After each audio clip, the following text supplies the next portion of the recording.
Hello everyone, this is Deeksha and welcome back to our world of education. And today I come up with a topic whose name is a sentence. Okay, so firstly, before starting the topic, I would like to ask you one basic thing. Okay, so tell me, English language में कितने alphabets होते हैं?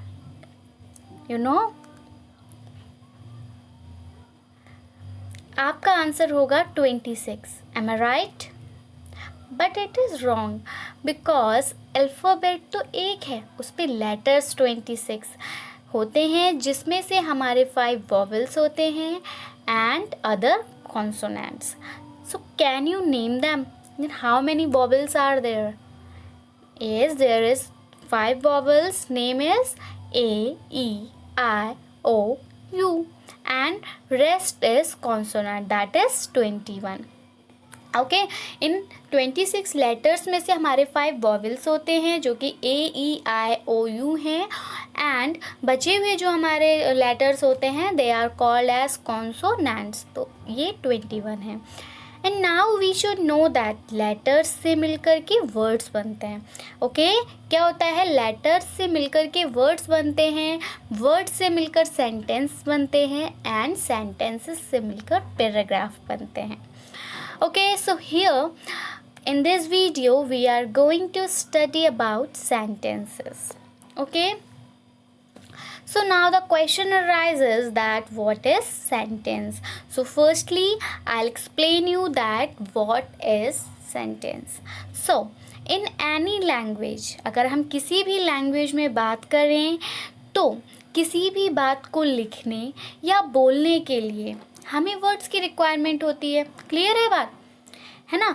सो words का एक ऐसा group जो आपकी बात को दूसरे व्यक्ति को क्लियर कर दे. मतलब अब आप किसी से बात कर रहे हैं तो आप कुछ वर्ड्स का ऐसा ग्रुप लें जो कि अरेंज होके आपकी बात दूसरे वाले को समझा दे. आप जो अपनी फीलिंग्स हैं, आपके जो ओपिनियन हैं, उनको आप एक्सप्रेस कर सकें किसी और के सामने कुछ वर्ड्स को यूज़ करके.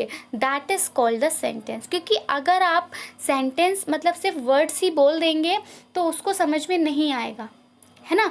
अगर मैं सिर्फ मुझे आपसे कोई बात कहनी है और मैं आपसे वो बात वर्ड्स को अरेंज करके ना कहूँ, वर्ड्स को इधर उधर करके अगर जंबल वर्ड की तरह मैं आपको बोल देती हूँ तो आपको वो बात क्लियर नहीं होगी.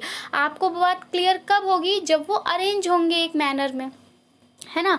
सो in English a sentence is a combination of words. ठीक है, सेंटेंस जो होता है वो वर्ड्स का कॉम्बिनेशन होता है. वर्ड्स को कंबाइन किया जाता है एक दूसरे के साथ, arranged in such an order. इस ऑर्डर में उन्हें अरेंज किया जाता है that it is expresses a complete sense और मीनिंग, जो कि वो एक कंप्लीट मीनिंग यानी कि पूरा अर्थ बता सके, एक्सप्रेस कर सके. क्लियर है बात कि सेंटेंस क्या होता है? शब्दों का एक ऐसा समूह होता है जो कि उस मैनर में अरेंज होता है जिससे कि आपकी जो बात है वो सामने वाले को क्लियर हो जाए, उसको समझ में आ जाए. ओके, फॉर एग्जांपल देखिए, मैं अभी आपको ये सेंटेंस एक्सप्लेन कर रही हूँ तो मैं आपको क्या करूँगी? मैं आपको एक ऑर्डर में, ठीक है, एक सीक्वेंस में ही तो आपको ये सेंटेंस एक्सप्लेन करूँगी, तभी तो आपको समझ में आएगा.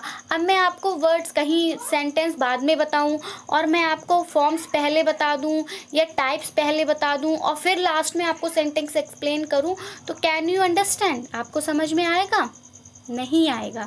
सिमिलरली यही होता है कि जब हम ग्रुप ऑफ वर्ड्स को अरेंज करते हैं एक मैनर में तभी हमारा सेंटेंस बनता है. अगर आपसे कोई भी क्वेश्चन पुटअप करता है that what is sentence, no need to think anything, कुछ भी सोचने की ज़रूरत नहीं है. Just simply answer that the group of words arranged in such an order that makes a sense is called a sentence. So clear है? I hope that आपके sentence तो क्लियर हो गए होंगे कि सेंटेंस होता क्या है. Now let's take some examples. Okay, so there is you said something. आपने कुछ कहा, ठीक है. अब यहीं पर कर दिया जाए something said you.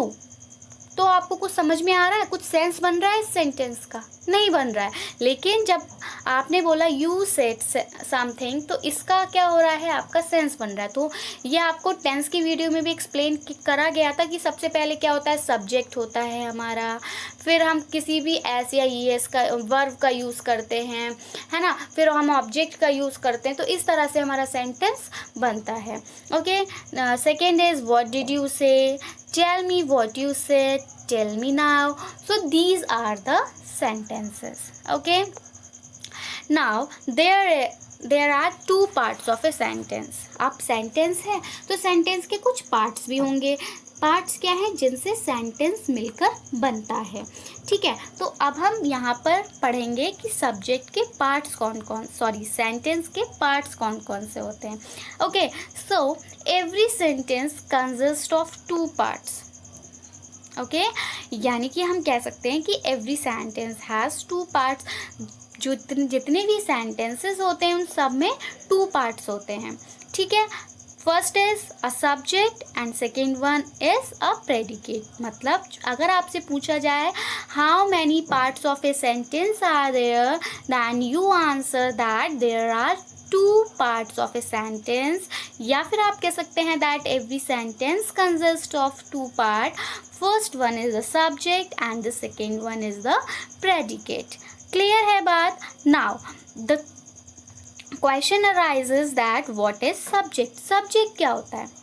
Okay, so the part which names the person or thing we speak about is called the subject. मतलब वो पार्ट जिसके बारे में, मतलब हम किसी भी पर्सन या किसी भी थिंग जिसके बारे में हम बात कर रहे होते हैं उसको हम क्या बोलते हैं, सब्जेक्ट बोलते हैं। जिसके बारे में बात हो रही है उसको सब्जेक्ट कहेंगे। ठीक है, जिस तरह से आपको बताया था first person, second person, third person, तो ये क्या है, ये सब्जेक्ट है।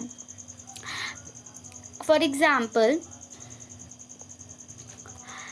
we have done our duty। एक एग्जाम्पल है, we have done our duty। तो यहाँ पे सब्जेक्ट क्या है, किसके बारे में बात हो रही है, हमारे बारे में बात हो रही है। तो सब्जेक्ट क्या है, we, यानी कि जिसके बारे में बात की जाती है उसको हम बोलते हैं सब्जेक्ट। ठीक है, वो कोई पर्सन हो सकता है, कोई थिंग हो सकती है जिसके बारे में हम बात करते हैं। Now the second part is predicate. Okay, so what is predicate? तो प्रेडिकेट क्या होता है, प्रेडिकेट वो पार्ट होता है सेंटेंस का that tell something about the subject, जो हमें सब्जेक्ट के बारे में कुछ बताता है।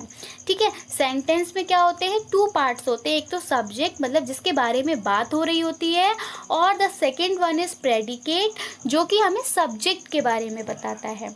क्लियर है? तो प्रेडिकेट क्या होता है, जो हमें सब्जेक्ट के बारे में बताता है। What is said of the person और thing denoted by the subject is called predicate. जैसे भी मैंने आपको एग्जांपल दिया था, we have done our duty, तो वी यहाँ पे हम सब्जेक्ट वी था, तो वी सब्जेक्ट हो गया। सब्जेक्ट के बारे में क्या बताया जा रहा है, ड्यूटी करना बताया जा रहा है, तो हैव डन आर ड्यूटी, ये क्या हो गया, आपका प्रेडिकेट हो गया। मतलब सब्जेक्ट के बारे में जो बताया जाता है वो आपका प्रेडिकेट होता है। Now one main point that have to be noted. Okay, so this is, it's not necessary that subject should come at the beginning of the sentence। Okay, ज़रूरी नहीं है कि आपका सब्जेक्ट हमेशा स्टार्टिंग में ही आए सेंटेंस के। ठीक है, बीच में भी आ सकता है कहीं। For example, how badly you sing, तो यहाँ पे सब्जेक्ट क्या है, यू है, तो यू कहाँ आ रहा है, आपका मिडल में आ रहा है। तो ये हमेशा आपको याद रखना है कि कभी भी सब्जेक्ट ज़रूरी नहीं है कि हमेशा बिगनिंग में ही आए। Now the second point that have to be noted is in imperative sentence the subject is generally left out। अगर कोई imperative sentence होता है तो जो हमारा subject होता है वो यहाँ पे नहीं होता है।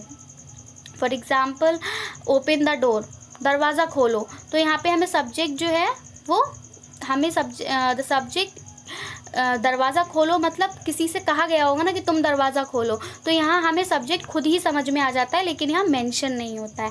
अब आप पूछेंगे कि इम्पेरेटिव सेंटेंस क्या होता है, so we will discuss it further, हम इसको आगे डिस्कस करेंगे। Okay, so here is the sentence and the parts of a sentence. Now let's move towards the next topic.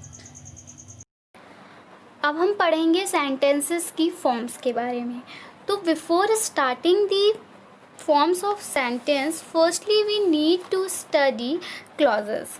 ठीक है, हमें सेंटेंसेस की फॉर्म को पढ़ने से पहले क्लॉजेस पढ़ने होंगे। ठीक है, तो मैं उसका आपको सिर्फ एक जनरल सा इंट्रोडक्शन देती हूँ कि क्लॉजेस होते क्या हैं। सो क्लॉजेस एक ग्रुप ऑफ वर्ड्स होता है जिसमें एक सब्जेक्ट और एक वर्ब होना मैंडेटरी होता है। मतलब एक सब्जेक्ट होगा आपका और एक वर्ब होगा। तो ये अगर एक सब्जेक्ट और एक वर्ब है किसी सेंटेंस में तो वो क्या है, क्लॉज है। जैसे फॉर एग्जांपल ही लाफ, वो हंसता है, तो इसमें ही क्या है, सब्जेक्ट है, और लाफ क्या है, वर्ब है। तो एक वर्ब हो गया और एक सब्जेक्ट हो गया, तो ये क्या है, ये क्लॉज है। ठीक है, हम कह सकते हैं कि जो क्लॉज होता है वो हमारा एक स्मॉल यूनिट होती है। छोटे छोटे क्लॉज से मिलकर सेंटेंस बनता है। ठीक है, छोटे छोटे क्लॉजेस से मिलकर सेंटेंस की फॉर्मेशन होती है। मतलब एक सब्जेक्ट एक वर्ब के मिलने से हमारा सेंटेंस बनता है ना। तो इसी तरह से हम कह सकते हैं कि छोटे ये एक सेंटेंस में हमारे टू क्लॉजेस टू सब्जेक्ट्स भी हो सकते हैं, सॉरी टू क्लॉजेस भी हो सकते हैं। तो हम कह सकते हैं कि छोटे छोटे क्लॉजेस से मिलके सेंटेंस की फॉर्मेशन होती है। फॉर एग्ज़ाम्पल, एक एग्ज़ाम्पल देती हूँ आपको। I remember what you said yesterday. I remember what you said yesterday. तो यहाँ पर देखिए I क्या है, सब्जेक्ट है, remember क्या है, वर्ब है। तो I remember एक क्लॉज हो गया, क्लियर है। फिर what you said yesterday, तो यहाँ पर you एक सब्जेक्ट हो गया और said वर्ब हो गया। तो you said आपका क्या हो गया, ये भी एक क्लॉज हो गया। तो I remember you said, यहाँ पे सेंटेंस में टू क्लॉज हो गए। तो हमारे टू क्लॉजेस से मिलकर एक सेंटेंस का फॉर्मेशन हुआ, that is I remember what you said yesterday. Now types of clauses. Okay, clauses कितने टाइप्स के होते हैं? तो clauses are of mainly two types. First one is independent clause and the second one is dependent clause. Okay, अब देखिए जो independent clause होता है वो किसी पर डिपेंड नहीं होता। उसमें क्या होता है, बस मेन क्लॉज होता है। मतलब उसमें क्या होता है, आपका सब्जेक्ट और वर्ब आप होता है। ठीक है, उसको किसी और चीज़ की ज़रूरत नहीं पड़ती अपने मीनिंग को बताने के लिए। वही उसका मीनिंग क्लियर हो जाता है सिर्फ मेन क्लॉज से ही। ठीक है, यानी कि हम उसको नाउन क्लॉज भी कह सकते हैं कि सिर्फ नाउन क्लॉज से ही उसका मीनिंग क्लियर हो जाता है। तो ये आपका इंडिपेंडेंट क्लॉज हो गया। फिर अगर किसी भी क्लॉज में किसी भी सेंटेंसेस में कोई भी क्लॉज इंडिपेंडेंट है एक दूसरे से, तो उसको हम कोऑर्डिनेट क्लॉज भी कहते हैं। For example, Ram is intelligent. ठीक है, तो यहाँ पे राम क्या है, एक सब्जेक्ट ही है ना, राम इज़ इंटेलिजेंट। लेकिन ये क्या है, ये क्लियर कर रहा है बात। यहाँ पे नाउन क्लॉज का ही यूज़ हो रहा है ना। इंडिपेंडेंट क्लॉज में जो हमारा नाउन क्लॉज यूज़ होता है, नाउन क्लॉज का मतलब होता है that acts as a noun. Okay, so Ram is intelligent, तो ये आपका क्या है, इंडिपेंडेंट क्लॉज है। श्याम इज़ नॉटी, ये भी आपका इंडिपेंडेंट क्लॉज है। मतलब इसमें आप इस श्याम नॉटी है ये बताने के लिए आपको किसी भी ऑब्जेक्ट की ज़रूरत नहीं पड़ी। ठीक है, ऐसे ही इंडिपेंडेंट क्लॉज में क्या होता है कि जब कोई क्लॉज किसी पे डिपेंड हो अपने मीनिंग को एक्सप्रेस करने के लिए, उसको नाउन क्लॉज यानी कि मेन क्लॉज के साथ साथ एडवर्ब क्लॉज, एडजेक्टिव क्लॉज की भी ज़रूरत पढ़े, तो वो हमारा क्लॉज डिपेंडेंट क्लॉज होता है। इंडिपेंडेंट क्लॉज में सिर्फ हमें मेन क्लॉज की ज़रूरत पड़ती है, that is the noun clause. और डिपेंडेंट क्लॉज में हमें नाउन क्लॉज के साथ साथ एडवर्ब और एडजेक्टिव क्लॉज की भी ज़रूरत पड़ती है, उसको हम डिपेंडेंट क्लॉज कहते हैं। It is also called subordinate clause. Okay, clear है बात? Okay, now let's I'll give you some examples also. देखिए, he enjoyed the party more than you did. मतलब उसे ये बताना था कि उसने पार्टी इंजॉय की, पर कितनी इंजॉय की, जितनी तुमने की उससे ज़्यादा पार्टी उसने इंजॉय की। तो इसमें उसको क्या करना पड़ा, एडवर्ब क्लॉज का यूज़ भी करना पड़ा एक सेंटेंस बनाने के लिए। तो ये इस तरह का सेंटेंस हमारा किस क्लॉज में आएगा? डिपेंडेंट क्लॉज में आएगा। For example we went home, हम घर गए, ठीक है। अब हम घर गए ये तो कह दिया, लेकिन कब गए, कहाँ गए, कैसे गए, ये तो कुछ नहीं बताया ना, तो यहाँ पे मीनिंग आपका कंप्लीट नहीं हो रहा है। तो मीनिंग को कंप्लीट करने के लिए आपने यहाँ पे यूज़ किया when the sunset. We went home, ये एक पूरा कंप्लीट सेंटेंस है। We went home when the sunset, तो घर जाना है, घर गए उसको बताने के लिए कि कब गए, कैसे गए, आपने एक दूसरे सेंटेंस का यूज़ किया, that is when the sun set. तो जो व्हेन द सनसेट है वो एक गुड सेंस नहीं बनाएगा इंडिपेंडेंटली, है ना। अगर आप वी वेंट होम को अगर एक बार, चलिए मान लेते हैं कि अगर आप वी वेंट होम अकेला लिखते हैं तो वो तब भी चल जाएगा, उसका एक सेंस बन रहा है कि हाँ वी वेंट होम, हम घर गए। लेकिन अगर हम व्हेन द सनसेट अकेला लिख देंगे तो उसका कोई सेंस बन रहा है? नहीं बन रहा ना। कि जब सूरज छिपा, जब सूरज छिपा तब क्या हुआ, वो तो बताएंगे ना आप, क्या हुआ जब सूरज छिपा? जब सूरज छिपा तब हम घर गए ना। तो व्हेन द सनसेट आपका क्या है? डिपेंडेंट क्लॉज है, क्योंकि उसको अपना मीनिंग एक्सप्रेस करने के लिए किसी की ज़रूरत पड़ी। किसकी ज़रूरत पड़ी? प्रिंसिपल क्लॉज की, ठीक है। हम कह सकते हैं मेन क्लॉज की ज़रूरत पड़ी, एडजेक्टिव क्लॉज की ज़रूरत पड़ी, ठीक है, एडवर्ब क्लॉज की ज़रूरत पड़ी। तो डिपेंडेंट है ये जो है व्हेन द सनसेट, ये इंडिपेंडेंट नहीं है। इसका अगर हम इंडिपेंडेंटली इसको देखें तो इसका कोई भी सेंस नहीं बन रहा है। तो हमारे डिपेंडेंट क्लॉज वो क्लॉजेज होते हैं जिनका कोई भी मीनिंग नहीं बने अगर हम उन्हें अकेले यूज़ करते हैं। तो उनको यूज़ करने के लिए हम, उनका सेंस बनाने के लिए हम, और जैसे एडजेक्टिव क्लॉज हो गया, एडवर्ब क्लॉज हो गया, नाउन क्लॉज हो गया, इनका यूज़ करें तो उस तरह के क्लॉजेस हमारे डिपेंडेंट क्लॉजेस होते हैं। क्लियर है बात? Now let's study sentence form. अब हम पढ़ेंगे सेंटेंस फॉर्म, क्योंकि सेंटेंस फॉर्म में क्लॉजेस का यूज़ हुआ है, इसीलिए मैंने आपको पहले से ही क्लॉजेस बताए थे। हम रिकॉल कर लेते हैं। क्लॉजेस क्या है? ग्रुप ऑफ वर्ड्स है जिसमें एक सब्जेक्ट और एक वर्ब का होना मैंडेटरी है। क्लॉजेस एक स्मॉल यूनिट है, छोटे छोटे क्लॉजेस से मिलकर हमारा सेंटेंस बनता है। क्लॉज हमारे टू टाइप्स के होते हैं, इंडिपेंडेंट, डिपेंडेंट। इंडिपेंडेंट में मेन क्लॉज की ही ज़रूरत होती है, नाउन क्लॉज से ही हमारा मीनिंग क्लियर हो जाता है। उस मतलब इंडिपेंडेंट है क्लॉज, वहाँ पे क्लॉज में किसी और चीज़ को ऐड करने की ज़रूरत नहीं होती, मीनिंग क्लियर हो जाता है। लेकिन डिपेंडेंट क्लॉज में हम कुछ सेंटेंस ऐसे हैं, वो क्लॉज ऐसे होते हैं जिनमें कि हमें उसका मीनिंग क्लियर करने के लिए किसी की ज़रूरत पड़ती है, वो इंडिपेंडेंट नहीं होते, तो उनको हम क्या बोलेंगे? Dependent clause. क्लियर है बात? ओके। तो अब पढ़ेंगे सेंटेंस फॉर्म। तो सेंटेंसेस की फॉर्म्स होती हैं simple sentence, compound sentence and complex sentence. Clear है? So firstly let's study simple sentence. Simple sentence क्या होते हैं? तो सिंपल सेंटेंस में क्या होता है? एक इंडिपेंडेंट क्लॉज होता है। क्या होता है? इंडिपेंडेंट क्लॉज का यूज़ होता है हमारा सिंपल सेंटेंस में। Also called an independent clause. और सिंपल सेंटेंस में क्या होता है? एक वन सब्जेक्ट होता है, वन प्रेडिकेट होता है, और वो एक्सप्रेस कर देता है कंप्लीट थॉट को। ठीक है, एक सब्जेक्ट एक प्रेडिकेट मिलके कंप्लीट थॉट जो भी हमने सोचा होता है उसको क्लियर कर देता है, that is called a simple sentence. Sentence simple है, सिर्फ एक सब्जेक्ट और प्रेडिकेट का यूज़ यहाँ होता है। इसको इंडिपेंडेंट क्लॉज कहते हैं कि ये किसी पे निर्भर नहीं है। For example, some students like to study in the morning. तो सब्जेक्ट कौन है? Some students. फिर like to study in the morning predicate हो गया। ठीक है, ऐसे ही Juan and Anthony play football every afternoon. यहाँ पे जुआन एंथनी सब्जेक्ट हो गए, play football every afternoon predicate हो गया। तो एक सब्जेक्ट और एक प्रेडिकेट ने ही क्या करा? एक मीनिंगफुल सेंटेंस बना लिया। यहाँ पे इंडिपेंडेंट क्लॉज का यूज़ हुआ, एक इंडिपेंडेंट क्लॉज इसमें है। अब Now the second one is compound sentences. Compound sentences में क्या होता है? It contain two or more independent clauses and can express more than one thought. वहाँ पे तो सिर्फ एक ही थॉट बताया जा रहा था ना, जिस तरह से आपका था, जैसे मैं एग्जाम्पल दूँ आपको, I brush my teeth every day.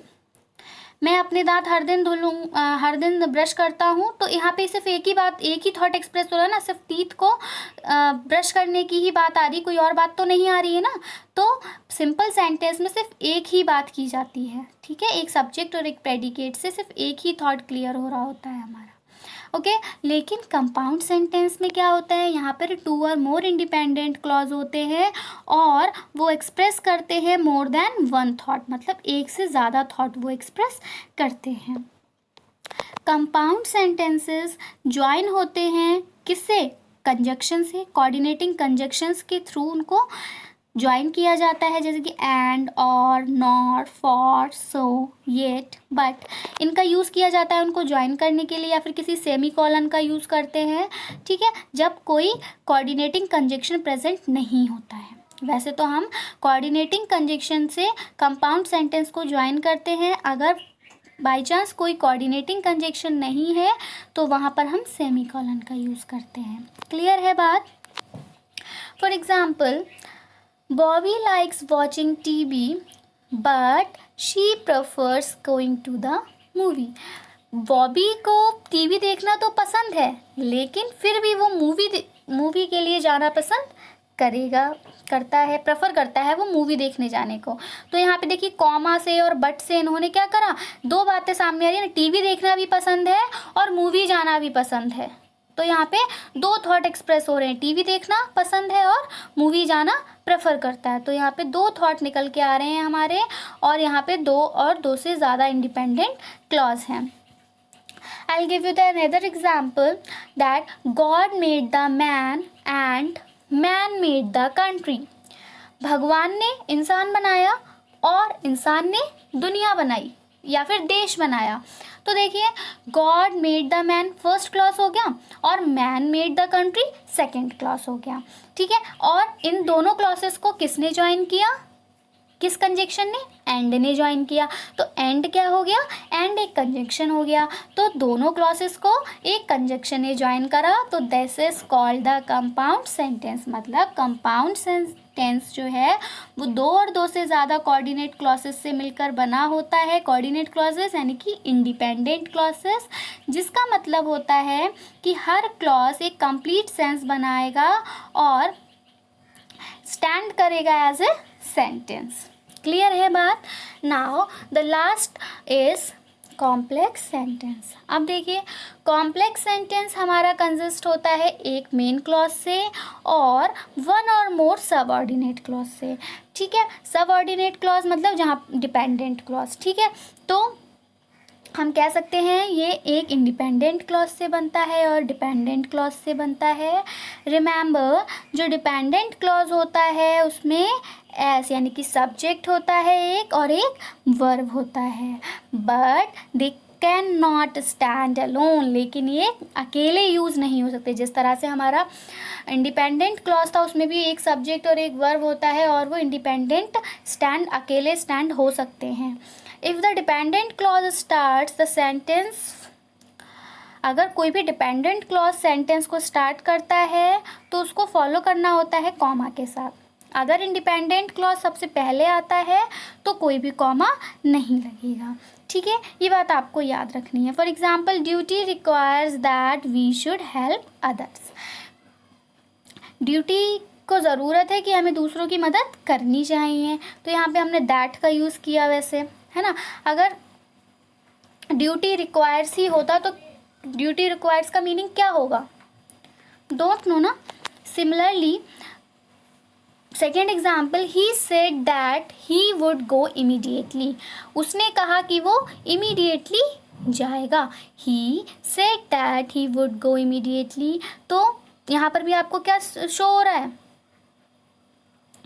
Sentence में कॉम्प्लेक्सिटी दिख रही है ना, कि उसने कहा that that he would go immediately, वो ही बिल्कुल तुरंत जाएगा। तो यहाँ पे दैट का यूज़ ज़्यादा होता है, जिस तरह उससे कि सेंटेंस जो है हमारा वो थोड़ा कॉम्प्लेक्स बनता है। क्लियर है बात? नाउ इसके एग्जाम्पल्स देख लेते हैं। When he handed in his homework he forgot to hand the teacher the last stage. The human brain never stops working until you stand up to speak in public. Even though she suffered from arthritis, she studied hard because she wanted to go to medical school in London. देखिए कितनी सारी बातें निकल के आ रही हैं हमारे एक ही सेंटेंस में। तो इस तरह के सेंटेंसेस कॉम्प्लेक्स सेंटेंस होते हैं, जिसमें काफ़ी सारे थॉट्स हमारे एक्सप्रेस हो रहे हों और वहाँ पर हमारा एक मेन क्लॉज हो और वन और मोर सबऑर्डिनेट क्लॉज हो। Similarly now let's study different types of sentences, that is part B. यहाँ पे हमारे 4 टाइप्स के सेंटेंसेस होते हैं। डिक्लरेटिव सेंटेंसेस, इसको हम असर्टिव तो जो हमारे डिक्लरेटिव सेंटेंस असर्टिव सेंटेंस होते हैं, ये बताते हैं, कुछ डिक्लेयर करते हैं या फिर किसी के बारे में कुछ बताते हैं, यानी कि टेल समथिंग, और इसको हम फुल स्टॉप से एंड करते हैं।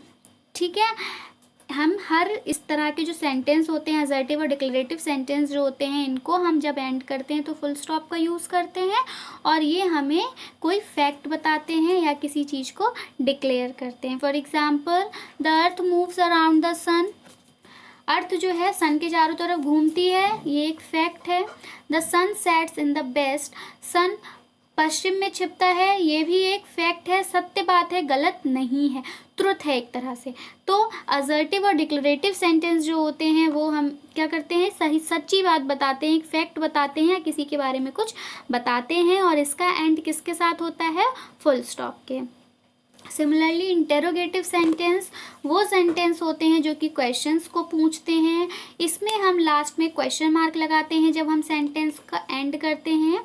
ठीक है, इस तरह के सेंटेंसेस में हम क्वेश्चन मार्क को लास्ट में पुट करते हैं। For example, does the sun rise in the east, क्या सूरज पूरब से निकलता है। Okay, now the exclamatory sentence, exclamatory sentences में ये वो सेंटेंस होते हैं जो कि एक्सप्रेस करते हैं कुछ स्ट्रॉन्ग और सडन फीलिंग्स को। ठीक है, जो एकदम से फीलिंग आती है that is called exclamatory sentence. For example, कोई गिर गया तो आप एकदम से करते हैं हाँ, है ना, या oh my god what is going, what's happen, क्या हो गया। तो इस तरह के वर्ड्स, या फिर आप जीत जाते हैं तो आप करते हैं हुर्रे वी वॉन, है ना। तो इस तरह से जो एकदम से फीलिंग आती है उसको हम एक्सक्लेमेटरी सेंटेंस कहते हैं, और उसको हम एक्सक्लेमेशन मार्क से वहाँ पे एक्सक्लेमेशन मार्क को पुट करते हैं, जिससे हमें पता चलता है कि ये एक्सक्लेमेटरी सेंटेंस है, और एक्सक्लेमेशन मार्क हमारा एंड में यूज़ होता है सेंटेंस के।